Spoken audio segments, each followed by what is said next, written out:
Yeah. Well, I won't comment on the three companies that you've named, but in general terms, unless you find the prices of a great company really offensive, if you feel you've identified it, and by definition, a great company is one that's going to remain great for 30 years. If it's going to be a great company for 3 years, it ain't a great company. I mean, so you really want to go along with the idea of something that if you were going to take a trip for 20 years, you wouldn't feel bad leaving the money in with no orders with your broker and no power of attorney or anything, and you just go on the trip and you come back and it's going to be a terribly strong company.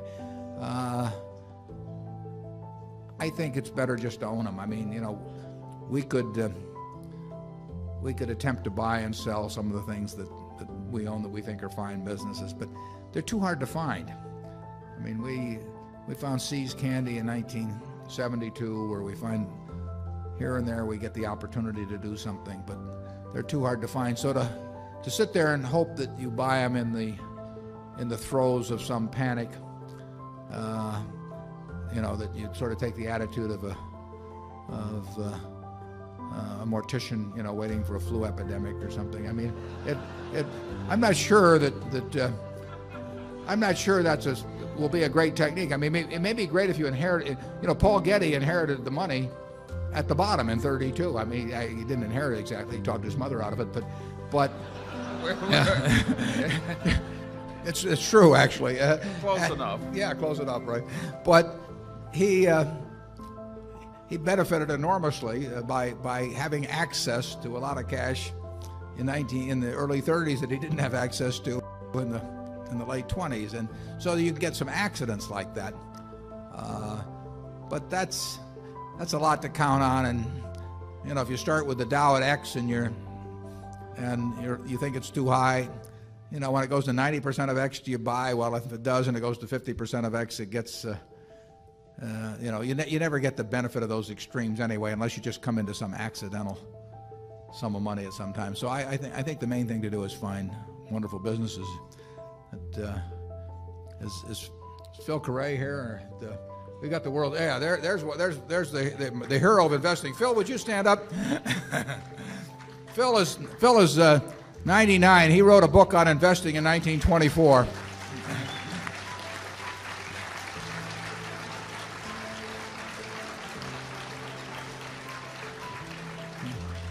Phil has done awfully well by finding businesses he likes and sticking with them and not worrying too much about what they do day to day. There's going to be I think there's going to be an article in the Wall Street Journal about Phil on May 28th, and I advise you all to read it. You'll probably learn a lot more with him by coming to this meeting. But it's that approach of buying businesses. I mean, let's just say there was no stock market, and the owner of the best business in whatever your hometown is came to you and said, "Look, my brother just died and he owned 20% of the business, and I want somebody to go in with me to buy that 20%, and price looks a little high maybe, but this is what I think I can get for it. Do you want to buy in?" I think if you like the business and you like the person who's coming to you and the price sounds reasonable, and you really know the business, I think probably the thing to do is to take it and don't worry about how it's quoted. It won't be quoted tomorrow or next week or next month. I think people's investment would be more intelligent if stocks were quoted about once a year, but it isn't going to happen that way. So, and if you happen to come into some added money at some time when something dramatic has happened, I mean, we did well back in 1964 because American Express ran into a crook. We did well in 1976 because